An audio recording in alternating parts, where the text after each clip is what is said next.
ladies and gentlemen. LCK Summer 2019 as Hanwha Life are continuing to do it.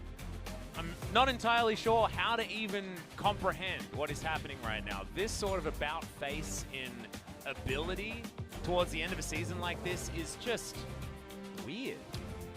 Especially because their side of the match, and yes, Afreeca were poor, but Hanwha Life were good. You know, they were strong, they were consistent, and they've been playing forward. What started as a dumb one blip into an SKT trend into just a win streak if they're able to take down Afreeca and all of them notables at the top of the table with worlds in their eyes. Hanwha Life doesn't have that, and yet here they are. Any match victory, and they are guaranteed to stay in the LCK for 2020.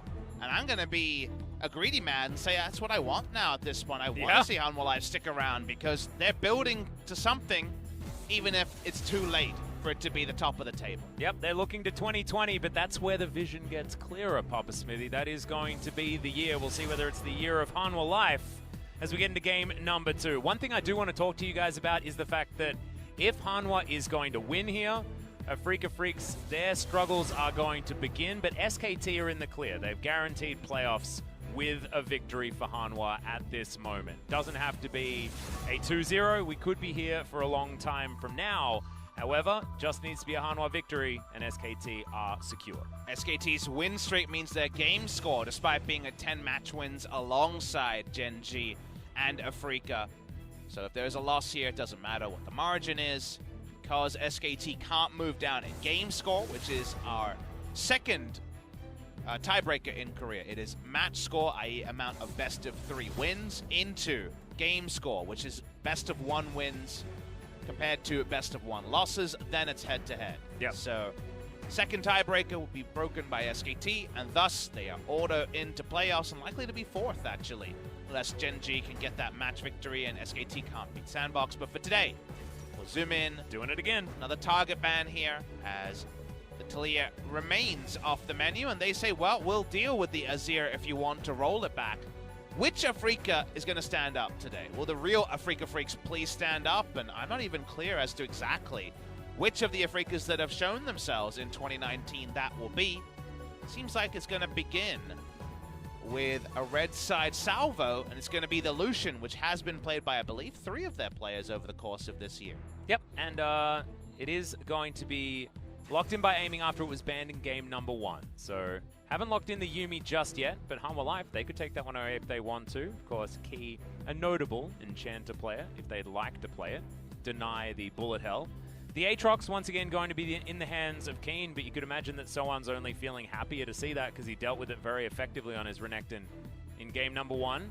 They could pick the Renekton here and flex it between Tempt and SoHwan, and they are going to do that. Could take Olaf as well for bonO if they want it. The Olaf is available, was banned in game number 1. True. Wouldn't hate the Olaf pick at all. You're not really flexing the Renekton to jungle or anything like that, so you may as well take a power pick from the jungle, and you don't really worry about Kiin. His champion pool is gigantic. And Kiin's counter pick champion pool means there's no real reason to try to prize a first round support like you might with other teams. They decide to not go the way of the Olaf and just go into kind of standard, well, look at how easy our comp is to execute crowd control-wise comp. So while there will be a glacial prison for everyone, it seems, between the SoHwan and the Shyvana, should be mentioned that already there's a lane wherever Renekton goes that the enemy needs a lot of wards all the time, otherwise death is basically assured. Yep. Silas sometimes just feels like a better SoHwan in these games. Definitely does more damage. Yeah. As the Karma is going to be banned away here. Not going to be seeing that one again, and I'm glad to see that from the Afreeca Freecs. That was a very difficult lane for them to handle. I'm not a huge fan of the ban just because Kiin plays so many different champions, but maybe they're willing to red side pick Senan's pick. If they're just going to pick Nautilus, I don't think banning Karma will do anything because Nami will replace it or something along those lines. Yeah, and I like the fact that, you know, Karma was banned, therefore the Yuumi rises stock value as far as Hanwha Life, not wanting to run a new decision into that pick, so they just ban it away. Afreeca is basically screaming that they're going to pick Nautilus here. So let's see what Hanwha Life want to do. Yep. They could even pick a Thresh here or something like that and go full old school early game, bottom lane, power lane. But that old school is a school that Senan just got out of, you know? He's not really part of that school. He hasn't played a professional game on Thresh yet. Is Alistair, of all things, going to be banned? He does it anyway. Wow. So they're going to go to a first-time Thresh in pro play from Senan, a player who we saw his Alistair game on and kind of called him the worst Alistair we've seen in a long time. But he was a great Maokai. He's 17 years old. He's still young. He can play a lot of those hook champions. He replaces Nautilus with Thresh. A little bit different Atlas, and it needs to be a lot of early game to make the pick work. Yep. It's the wife steal bottom lane, as it was dubbed very early on. The Thresh and the Lucian. Oh, would they Damn, do it? this would be a blast. Would this just be the win button support play here? I think Braum would make a lot of sense, but there's old and new to consider. Oh, could we have a hook off? Is it a hook off? Oh, I love this as well. The purple lane, and it's locked in. One of Key's specialties. We saw Joker really put on a clinic on the Morgana in our series yesterday. Now it's Key's turn, and I love Morgana into this composition as well. There is a hell of a lot of Black Shield value here. And 2 out of 2 on the Demons in bot lane as well. There we go. Cool pick to come out. Action onto Afreeca, ostensibly looking for a mid laner. It's going to be the Ryze. Ryze versus Azir. Definitely a long time matchup, but I don't know if we've seen it with the newest colors of the Ryze when it comes to this particular 1v1. So I'm interested to watch it. A lot of AoE damage coming through, but not as much ability to root up the target. Yep. I think the thing that's changed here is that Afreeca is going to have so much more bottom lane priority. I know the Morgana was counterpicked into this lane feeling confident. However, it's not going to be anything like the abuse that the Varus was able to put on with the Karma alongside, really decimating that lane matchup, and it's likely that we're going to see just a lethal tempo Varus as well, so a little bit different. You could consider the Comet Varus rollback to deal with Thresh, though, because you can poke him out, and then any binding hits and you get the kill. Morgana's been heavily nerfed in dealing with champions like Thresh, because the Black Shield cooldown nerf that came out now a couple of months ago makes it really long cooldown. So you hit the first Q, it gets shielded, and there's actually a huge grace period between you get your death sentence back and when Black Shield is next available. So you might actually still reinforce with the Q, but it would be at the cost of those team fight, ramp up, damage, Varus options. So we were taken aback by the double Comet lane. Let's see what runes we see from Hanwha Life in game number 2. Yep, and let's see how Ucal tackles the Azir matchup. This was a matchup as old as time, but it is a very different one now, given the fact that Ryze has been through a few evolutions. Kiin back on the Aatrox on the top side as well. He's running the matchup back against the Renekton. He blind picked it. He's just hoping that he can play better this time. Let's see whether they can, or whether Hanwha Life can keep Kingzone's dreams alive and make sure that SKT are in the finals. Let's get into game number 2.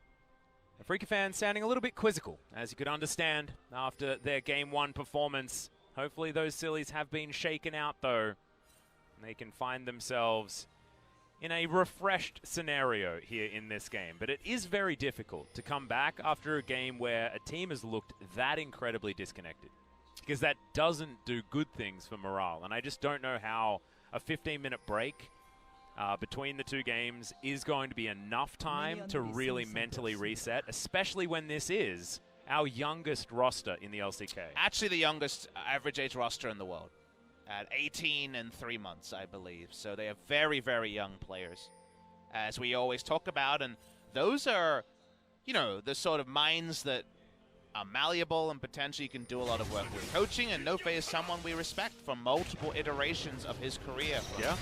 The Coup Tigers, Rocks Tigers days into his EDG days of being able to bring together a squad. And even if they lose, a 10-8 season from where they were in spring with a settled roster is still a very positive move forward for Afreeca Freecs, but it'll be a disappointing one, right? To peter out right at the last tier. Wanted to talk a little bit more about where the cooldowns are at. So the Black Shield nerf on patch 9.9, which is now 7 patches ago, was to 26-second cooldown at level 1. For context, Death Sentence has a 20-second cooldown at level 1, but a 3-second cooldown reduction if you hit your ally. So if you hook sangyoon and it gets Black Shielded, well, then you still have a huge grace window of roughly 9 seconds to hit the next Death Sentence. And it does, of course, ramp up with levels and cooldowns. So especially for the early phase, there's a lot of potential to harass here. Oh, okay. Speaking of which, that's that trade, and we do have the Comet Varus rolled back once again. I like that you mentioned that it would be fine. I was expecting lethal tempo, just given that it isn't the same kind of abusive matchup. They're hoping to go toe-to-toe. It's a way to outrange Thresh and Lucian, because you can't really take standing trades against the two. So it's a very good way, I think, to poke out Thresh in particular, and Thresh is a pretty squishy champion. There's always the potential, there's kill pressure onto the support. Yep. This is going to be their early game power as well. Here on this bottom side, it's once again a lot of scaling threats. That Ryze is sort of a different beast when it comes to that, but still does do a lot of damage and likes to build Rod of Ages now, likes to build a lot of those greedier items, so it's going to be a little while before Ucal is truly online. Does also want a few more of those defensive tools as well, given the fact that he lost that shield. Battle of the boring jungle pathing champions. Even in the jungle path, Dread is role-playing SoHwan. Red side clears for both. Hijacked his style as well. That's what we like to talk about as bonO. Permafrosting Mr. Rift Scuttler. Kiin has the lane in a great spot in top lane. This is the time when SoHwan will be taking top scuttle and be topside, so doesn't want to be in a position to be permafrosted to death. With the Predator plus permafrost equals ouchies. Yep, potential dive come in here as there's the flash from Ucal. Doesn't land the E first, but Tempt may still be dead. No, he's going to be able to pick up the shield from the shifting sands. Let's see if Kiin is going to be more lucky as SoHwan. That is huge damage from the Q, and the healing is fantastic. bonO grabs first blood. Doesn't work for Afreeca, definitely works for Hanwha. Bottom side's turn as aiming is going to at least pop in with the double tap, but it's not enough to actually get any kill threat. And teleport going to be utilized from sangyoon to get him back into the lane. And you just see how elementary it is for the Renekton plus SoHwan. It reminds you of those Renekton Elise games we had earlier in the season. No outplay potential available. Kiin still goes down, even though he was safely under turret. Look at the CC bar. You can see the white text there.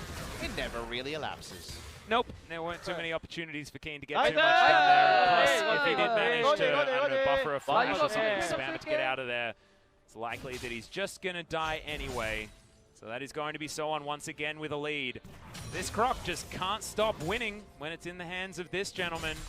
SoHwan actually picks up the Executioner's Calling first here in order to basically, you know, cutting down healing is a point, but I think early game that's not as relevant. But when it comes to guaranteeing that the turret dive works, ain't going to be too many tools for Kiin to make a big escape. His flash is still up, but I think his life will be void when bonO comes back with level 6. Yeah, and Renekton, I mean, he does like picking up an early Spirit of Sojourn, but that's a very expensive item anyway. Early game spikes aren't something that you're really looking for on the Renekton, so I think it's pretty comfortable just to go for a lane item here and use that to bridge yourself into your core, which is the Black Cleaver and the Spirit of Sojourn.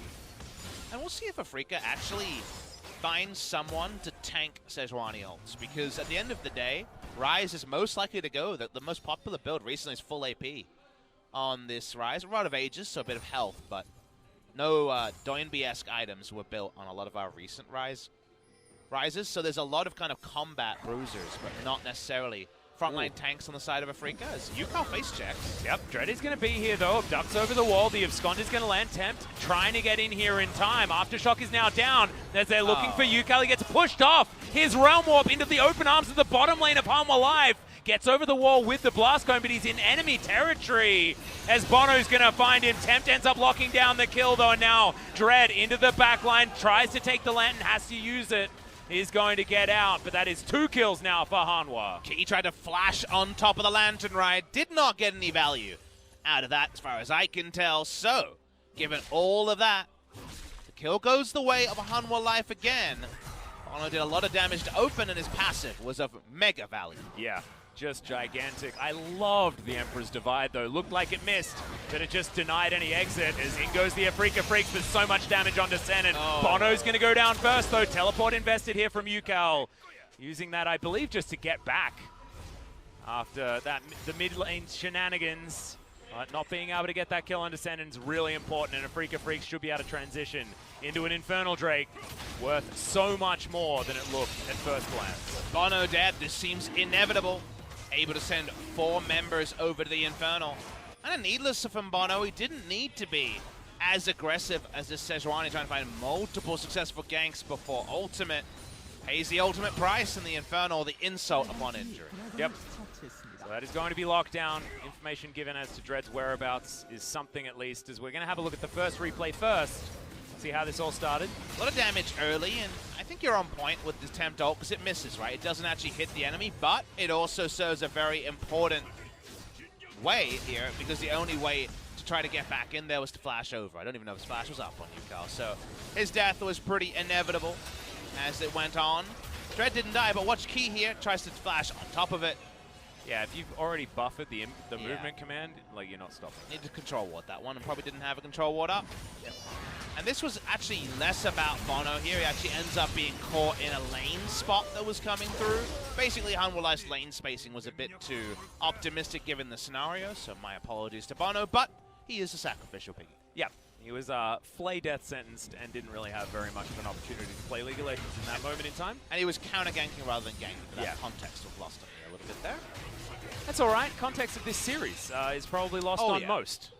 This is certainly not expected. Hey. There's going to be a really great wall. Arctic Assault in perfect timing and in perfect unison between the mid laner and the jungle. Something that we have congratulated Tempt and bonO for in recent games is their coordination. It continues here in the mid lane. Tempt got a full scoop of Ucal, king-size scoop, and he's going to enjoy that ice cream flavor at Baskin-Robbins. They're ganking this man again. Yep, they find a flash. They are going to trade the Dominus for it, and I guess the cooldown of the Arctic Assault as Kiin's going to make the ring around. R-button not available for the Aatrox either, as he's going to move back in. Ruthless Predator, SoHwan's looking for it, finds it. There is Dread, looking to get in. Flash already used by bonO. Kiin is going to go down first, but can bonO be the follow-up kill? Aftershock kept him alive for so much longer, as now SoHwan's looking to follow. There it is! And he is the Ruthless Predator, culling the Meek in the top lane. Good shot calling, that's bot lane. Yep, aiming, going to pick one up. The culling's there, but the minion wave is there too. It's the Varus falling though. Great news for Afreeca, and this is much closer than game number one. And Afreeca obliged. They picked champions that could brawl early game rather than just pressing the S button and going for scaling. And that means they actually do get an important answering kill bot side after the top lane play was a decisive shot call from Hanwha after they'd already gotten that full scoop of Ucal. Yeah, really nicely done here. Just the bouncy castle, something that Ucal couldn't do anything about. T1 flag was flown here. Remember, SK Telecom T1 with any Hanwha victory are guaranteed playoffs as of today. Dread thinks he can be the difference, but smartly Hanwha say, screw you, I'm going to kill this first target with the Executioner's calling. Kiin doesn't have enough lifesteal in order to stay alive, and one flash for another one, as SoHwan is once again stacking up the wins on the Renekton. Oh, and this was the bottom lane play. It was a brilliant death sentence into play. Oh man, Senan. That's some clean thresh. And now, Mr. Clean Thresh is paying a visit to the Crocodile and decides against it, as bonO was in position. This is a bloodthirsty game. We're enjoying this one. Yeah. Feels like an all-out brawl between Hanwha and Afreeca. We're almost at wrestling match territory. I'm waiting for some tables to be crashed through and some chairs to be thrown at people. Yeah. I'm looking for signature moves. What would you say the signature Afreeca move is? I think it has something to do with an orb that you send to another person. Yeah. Well, the signature Hanwha move is to finish 6th and miss playoffs. He's going to be working on some frustrations. The 6th is impossible. That's not a very patient Shelly. Yep, don't tell Hanwha that, as they might be just going for that 6th place, even if they don't. Even if it is impossible, they may not necessarily know, as Shelly's going to be started once again. He's going to have double the health bar, I guess, of any regular Shellys. This is a high-value one, able to give you some turret plates alongside it. Kiin going to move on up here as well. Black Shield is going to be very valuable in the ensuing fight if it does actually come out. A lot of vision available for the Afreeca Freecs.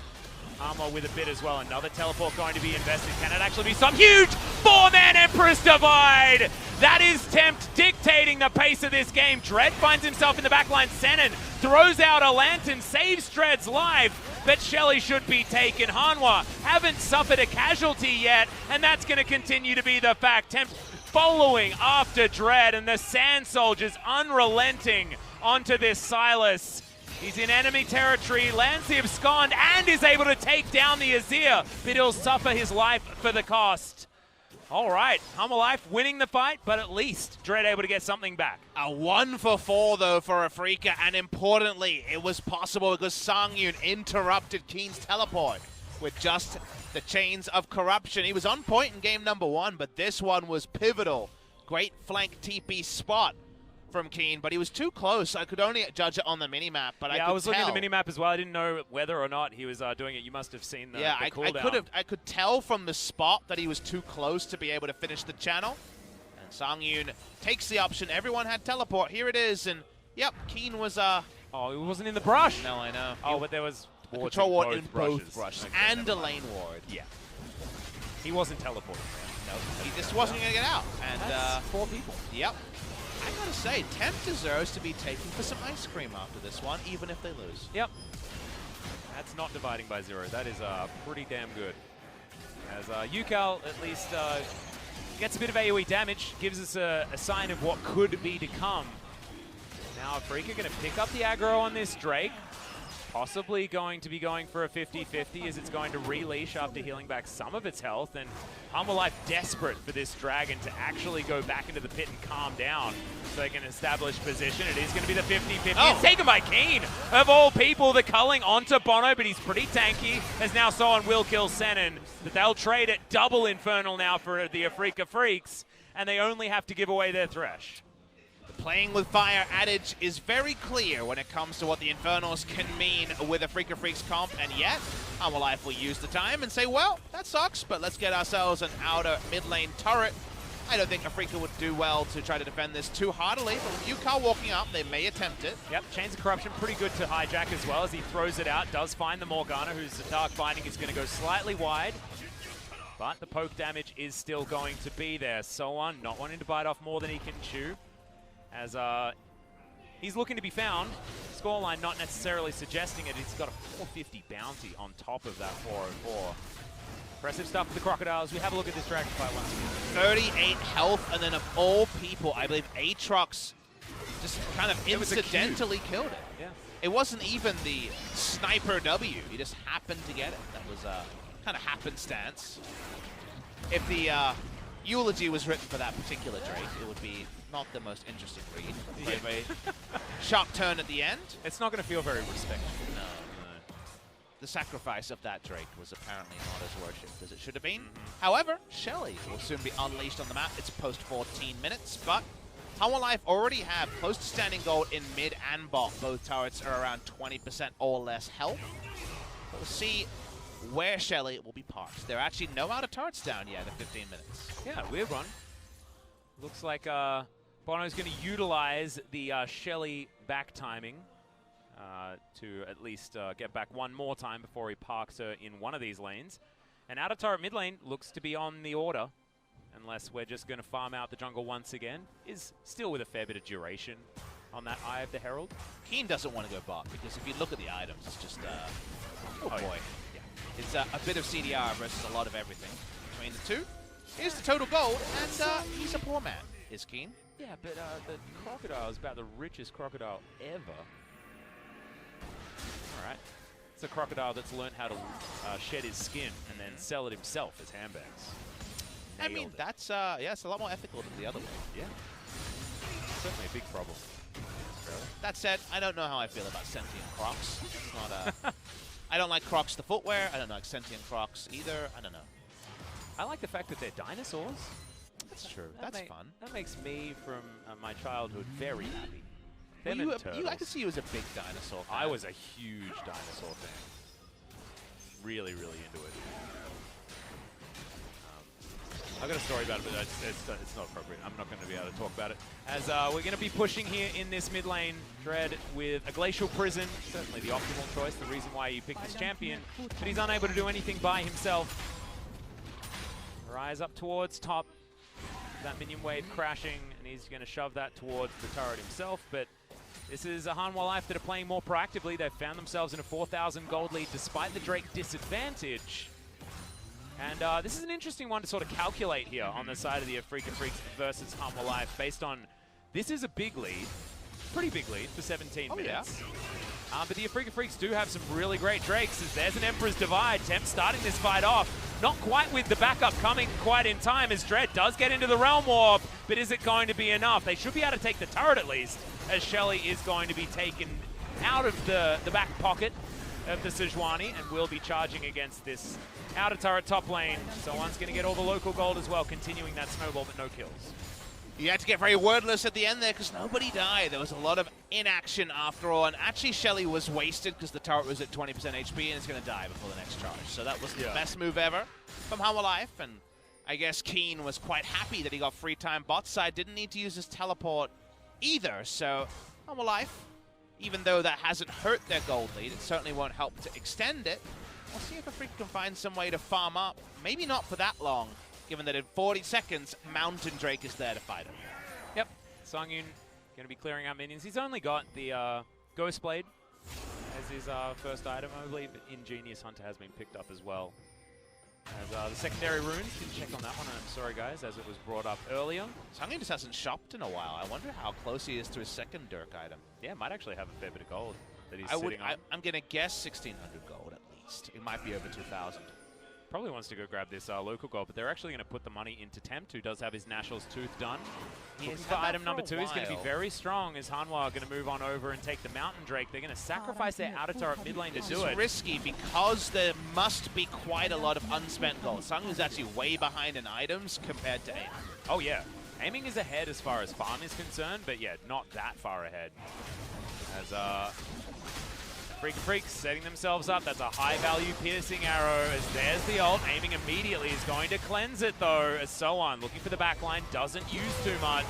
As here's the fight. Chains of Corruption, high value, but finally bonO has found himself a smite. Dread goes golden. bonO does exactly the same as Kiin can't get any value, but bonO's able to get the kill onto Dread. Afreeca now starting this fight as it's the Thunderdome for Kiin. Double flashes. A lot of respect for the top laner of the Afreeca Freecs, but finally Hanwha Life get themselves a Drake. Don't feel strong enough to actually wait for cooldowns. Go for the double flash there. That's another couple of resources that Hanwha Life have had to use.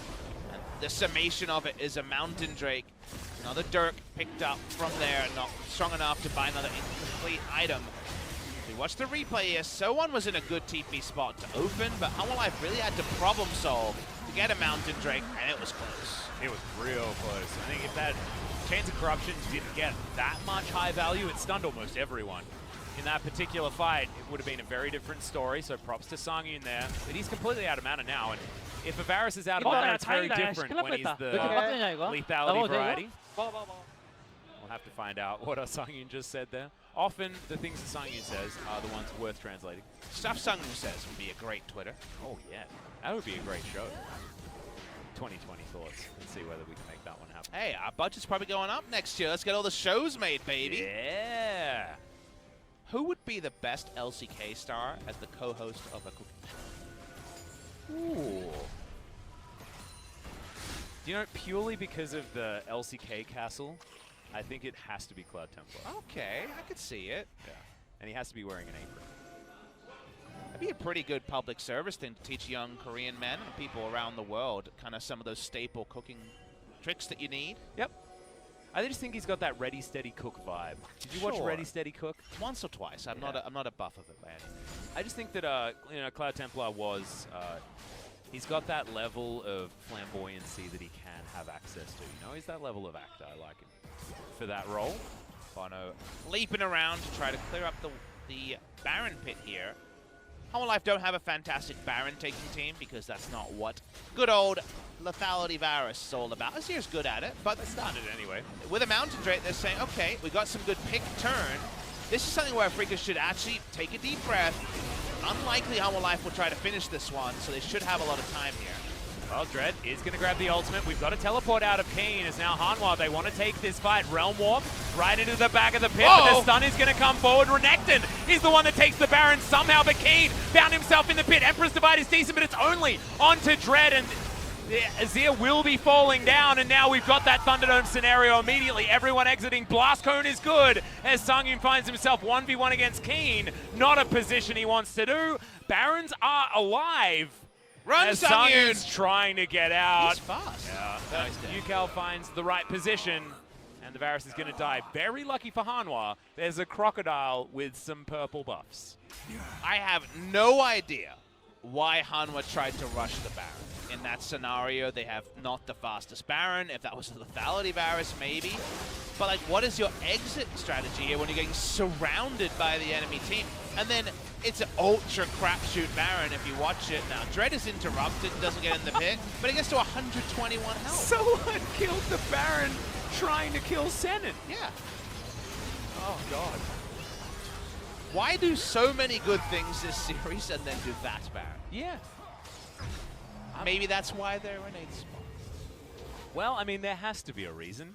Because they just beat two of our best teams as the ring around the rosy, like you're talking about, is happening here, and Ucal in the open arms, able to take down the Varus very simply. The yakety sax music was also playing. To be fair, that could have been playing this whole series. It could. Yeah, in fact, all day. It's been weird and wonderful, hasn't it, Atlas? It certainly has. Well, 50 CS is the lead here for aiming. He's slowly but surely created himself a pretty big gap. Oh, sorry, Shirley. Sorry, Papa. Chris, Susan. He's created himself a decent lead on the Lucian, is what I was trying to say. bonO looking to escape the clutches of Hanwha. The Baron is still here. It's on a Crocodile, and now SoHwan is sort of forced to group. Tempt is top side of the map. He manages to get that minion wave into a decent position, but bottom side is not one that you'd be too proud of if you're Hanwha Life. Probably going to have to deal with that at some point, as now Tempt is being fought off. Now looking for the fight, gets the Flash Emperor's Divide. They find the Lucian, and Tempt turns a bad situation into an amazing one. Scoops up the AD carry and says, let's go, boys. The moment I saw the Zonias, I knew he was looking for initiations, but that one was next level. Tempt is just YOLOing on anyone who looks at him funny. I think everyone needs to soften their eyes when Tempt's around. Yep. I love this from Hanwha Life. They're able to bait so effectively. It's like, oh yeah, we're a 7th, 8th place team. I mean, we're 8th, 9th place team. We could definitely just make a really bad choice. And then Tempt walks on by as if he was caught out and turns it around entirely. That's going to spell inhibitor potentially, but definitely inhibitor turret.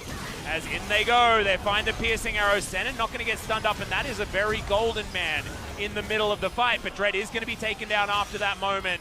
And now Kiin is fighting against 3 people. Not sure whether it's going to be good enough. The healing's pretty huge, though. Flashes forward, gets the Varus, the culling in celebration of what the top laner was able to do for the Afreeca Freecs. But now Hanwha once again find themselves with the yakety sax music playing. Tempt's dead. The vision there as Kiin's going to walk in. Gets a cute little knockup. Very, very dead is the Azir. Key gets into the brush. Oh, maybe not. Yeah, no. They assumed that he had kept walking in a straight line. Now they play it. Ardent Blaze. Or you could have ardently blazed that brush. He's not piercingly lit. No. It would have been piercingly lit if he had have done it, but he didn't. Oh, this was so sick. It was. And the lantern is so sad. Come and collect this one. Well, only collecting the kill bounty, but Hanwha Life, who have definitely been a 4 steps forward, 2 steps back kind of day, as opposed to the 2-1 that we're used to, then decided they were going to kill the inhibitor, and they just really hadn't shopped or got mana or really had any business walking that far up. Sangyoon and Tempt are both good. And also, the Infernal Chains went off, and Tempt decided that as that was happening, that was time to shift the sands. To say that both teams have been cutting corners this series, I feel like these are the pre-cut corners, right? This is when you buy your sandwiches and they've already had all the crust cooked up. Yep. And that means your hair's never curly, Atlas. Nope. No curly hair. Not for these guys. Notoriously straight. Well, Cloud Drake is taken here by Hanwha Life. That evens up the Drake count, but the value of the Drakes is still very, very clearly in favor of Afreeca Freecs. As this game moves forward, I feel like anything is going to scale a little bit better, but yeah, you're right. It feels like it doesn't really matter. We often talk about things like gold leads, things like Drakes being stronger, map positioning, but right now, I think it's about who presses their buttons the closest to well. I think finally I'm at a place where I'm confident in saying I believe, even with Kiin kind of a bit emaciated, I think it's 2,000 gold behind still. I think Freak is stronger in most 5v5s. They can easily find someone to run at the Varus, who's having a lot of trouble trying to kill the wolves here. And then think about Varus, who needs to keep space and be in the backline. The only consistent damage after that is Azir. And at some point, Silas Rise, Lucian, Aatrox is too much damage to bear for the Hanwha Life roster. So it may not be guaranteed, but I think there's potentially a lot of good inroads here. But Tempt could just decide it's all about him today and win the game. Yep.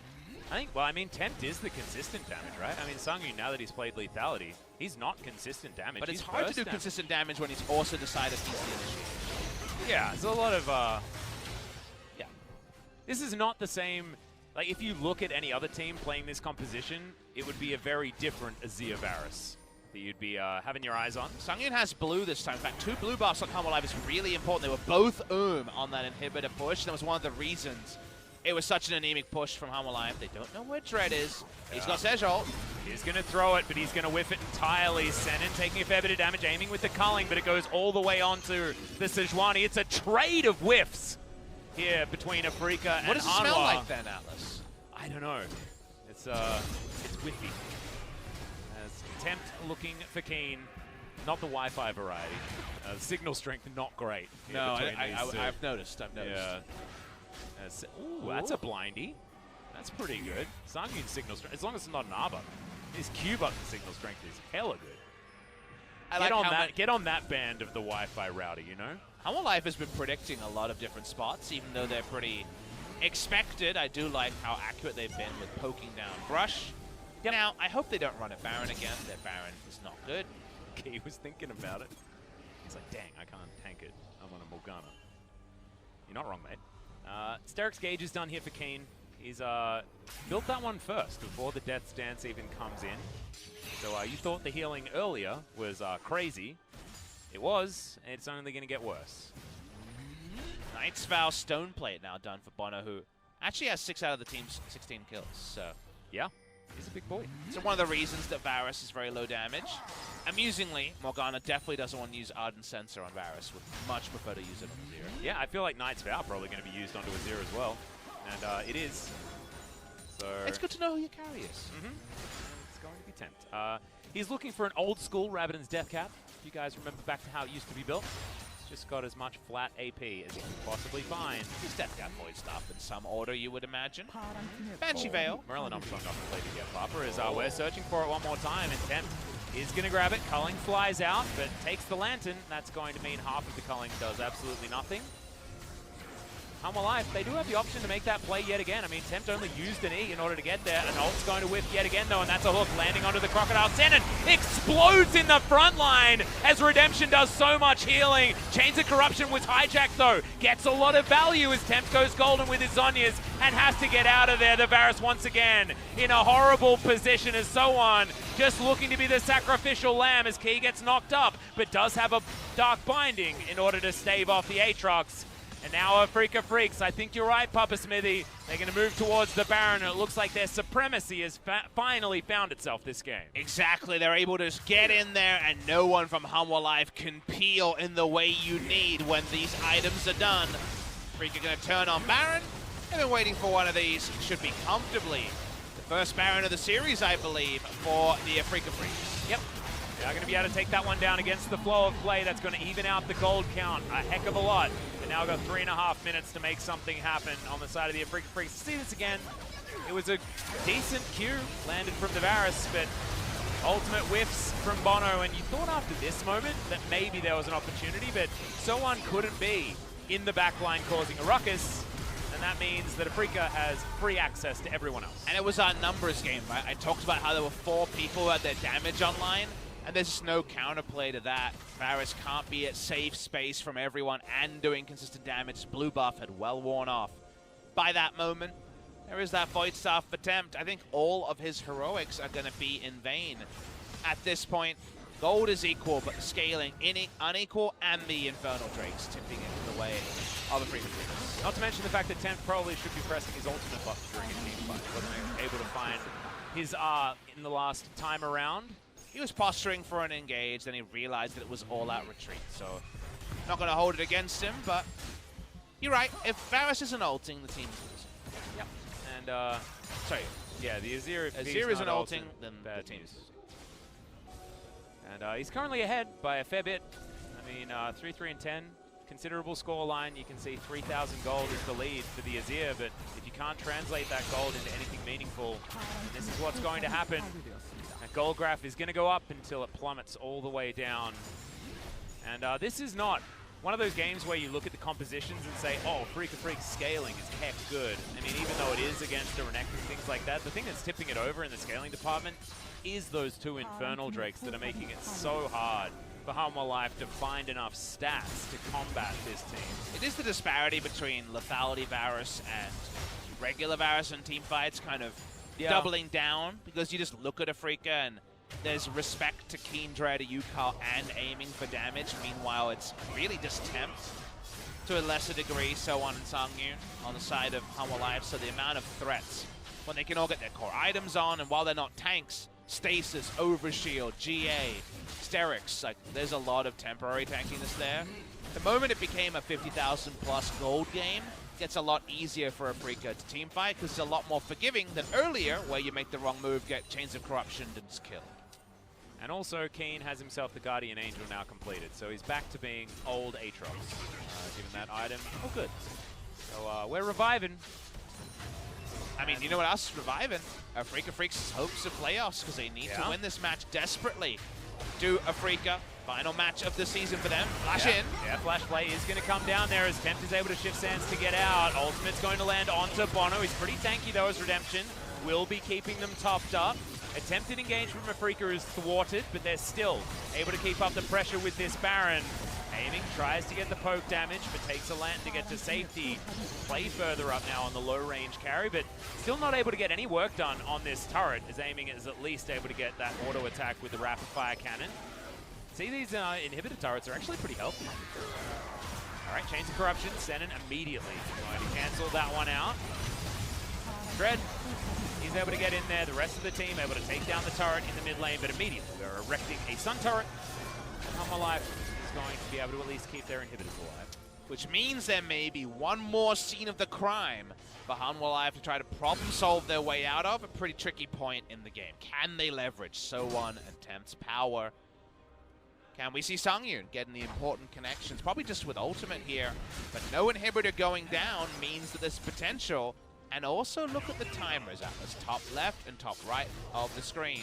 They're overlapping, so the ability to prep for both, that sounds very tricky for Afreeca Freecs. So given that, maybe Hanwha Life can come up with some sort of a swap. They won't get the one that Afreeca Freecs wants the most, but they'll get a consolation prize.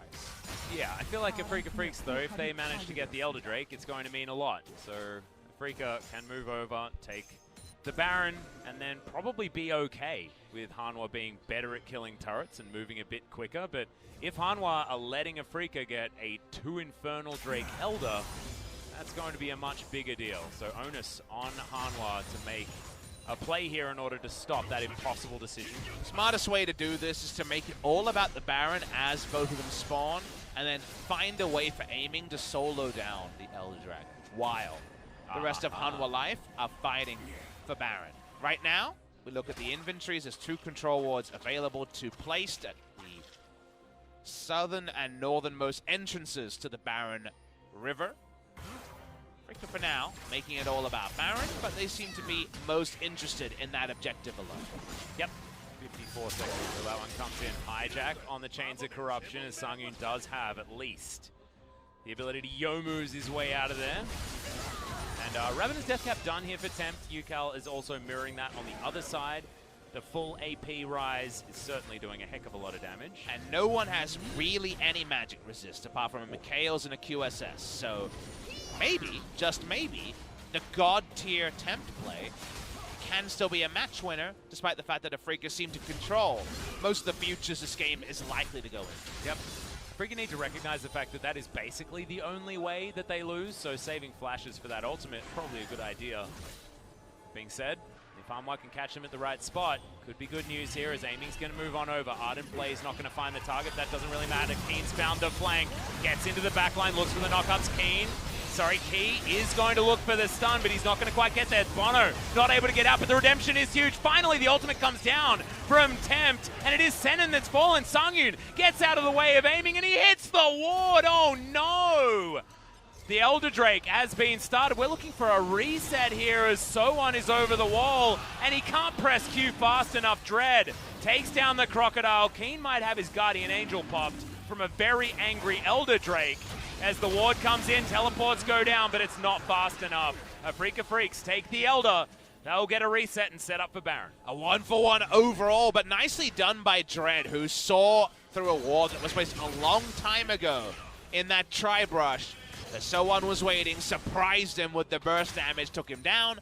Elder claimed as well. What does this mean for Baron? Because at least Baron controls there, and oh boy, we got a deep TP, a triple white pincer. Yep, we're looking for it. Kiin gonna get stopped there by bonO, but he can get over the wall with the Umbral Dash, and sangyoon in such a precarious spot. Not gonna be stopping that gigantic Aatrox, but no! Oh, the flash is gonna be utilized. Down goes the Varus, another Emperor's Divide, but that is right into the open arms of the Aatrox, who is flapping his way down the top lane, looking for this comeback victory against Hanwha. Kiin's been waiting for a moment to shine in this series. He had a couple of back-to-back team fights that he looked great in. We're going to a game 3. So much on the line. Not lost on the Afreeca Freecs members in game number 2. Yeah, these Nexus turrets are evaporating. You're exactly right, Papa. Afreeca Freecs will be able to take down this Nexus.